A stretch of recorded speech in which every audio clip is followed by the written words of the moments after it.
We were hoping that by today we would know if Donald Trump and his team are going to be placed under some sort of protective order to stop him from opining wildly about the January 6th case, leaking evidence, intimidating witnesses, but we're not quite to an answer just yet. But we do have the latest updates.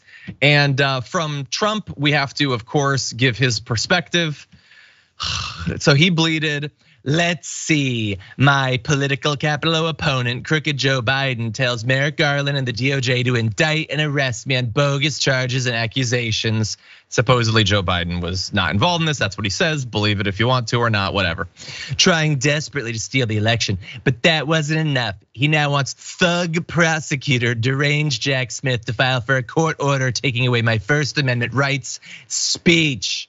He doesn't want to do that, it's already happened. "So based on yet another radical left hoax, I'll be the only politician in American history not allowed to speak. The never-ending witch hunt continues, MAGA." So I'm not an expert on protective orders or whatever, but it is not my understanding that you are literally like cursed with the inability to speak. This is not like a Little Mermaid type situation. You're still able to talk. You're just not allowed to talk about incredibly sensitive details of the case, A.B. It's something more like that, right?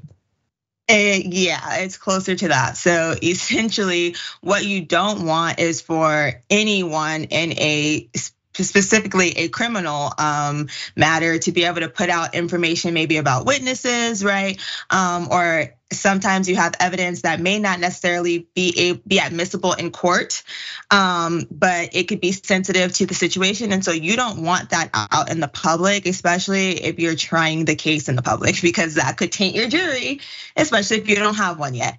So it's more so like, we don't want you, like you've been calling out people's names, right? Talking about people, calling people names all in the media. You don't want that from your potential witnesses, and likely your unindicted co-conspirators at this point, right? You don't want certain information out. So that, is likely what the prosecutor is trying to protect right now. And honestly, like they're not super rare, right? Protective orders happen. Yes. Yeah. They're very common. They're normally it's just like a blanket, like it's already kind of known, but obviously these circumstances are different, but it's a blanket thing, like it happens all the time. Yeah, and you mentioned the circumstances are different. Some of the ways that they're different is that Donald Trump has a history of trying to intimidate witnesses, both in public and in private. He has a history of threatening the prosecutors as well as the judges, as well as their families in cases he's been involved in. He has a history, just like a week ago, of saying, "If you come after me, I'm coming after you." Like he is giving them every excuse to do this protective order. So I don't know, like I know that the dude loves to speak, but what I see his bleat being about is less about actually being worried about whether he can leak details. I'm sure he'd like to be able to do that. It's more, he is using this opportunistically to pretend that a wider form of speech is being curtailed because he thinks his legal strategy should be, they're trying to make it so I can't run for president. Of course, this would have nothing to do with any of that. And as a legal strategy, that doesn't have anything to do with what the case is gonna be about. But for PR purposes, it feels like that's what the messaging is about. What do you think? I would agree with that. I think it's kind of dangerous when you're someone who's running for president doesn't even understand the basic fundamentals of the Constitution, right? And what free speech is. And I mean, even he must not have read the indictment either, right? Because like the first paragraph of the indictment says, you have the free speech to say X, Y, and Z. Yep. I'm not prosecuting you for your speech, I'm prosecuting you for your actions. And while granted, there are some actions that can be related to speech, those actions aren't being tried, right? So it's just like, poor Trump, but like you don't even understand what free speech is. So I would assume you don't know how to use it, which is why you feel like, you're not allowed to say what you want to say, but what more can you say? You're already in trouble. Yeah, 100%. And we don't have much expectation for what more he can say. We would assume that his lawyers would have a more nuanced understanding of the law, and perhaps they do, but what they're saying in trying to continue to push for this, because they met on Monday, and in theory now they're going to be meeting again later on today. There could be a hearing by Friday to finally decide it, but here is what they're saying, the Trump lawyers.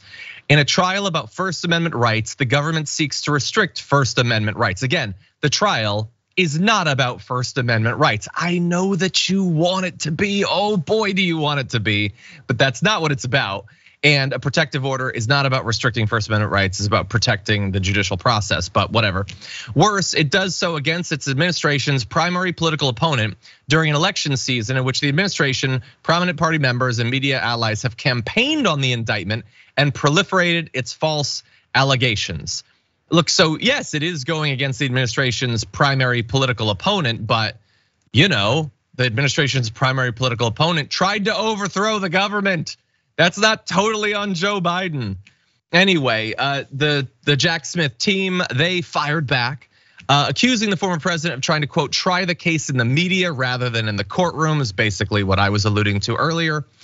Prosecutor Thomas Wyndham blasted a Trump attorney for appearing on, quote, 5 television programs on Sunday to discuss the case in detail. So yeah, that is what is happening. They're going and trying to set up not what the actual case will be about, but about what everyone who is either supportive of or maybe amenable to the message of Donald Trump will interpret the case, the lens they'll interpret it through.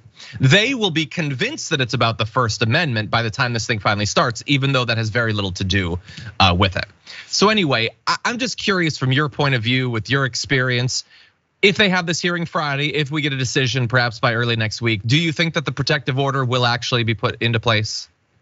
So I think it depends on what they're trying to protect, right? So if it's something outside of information we already know, right? Because a lot of the evidence allegedly and a lot of what's in the indictment came from like the January 6th committee hearings, right? And from other procedures that have occurred. So we were kind of familiar with that. But if there's information in there that could be crucial to the case and essentially could taint witnesses and quite frankly taint a jury one way or the other, I do think that a protective order would be put in place.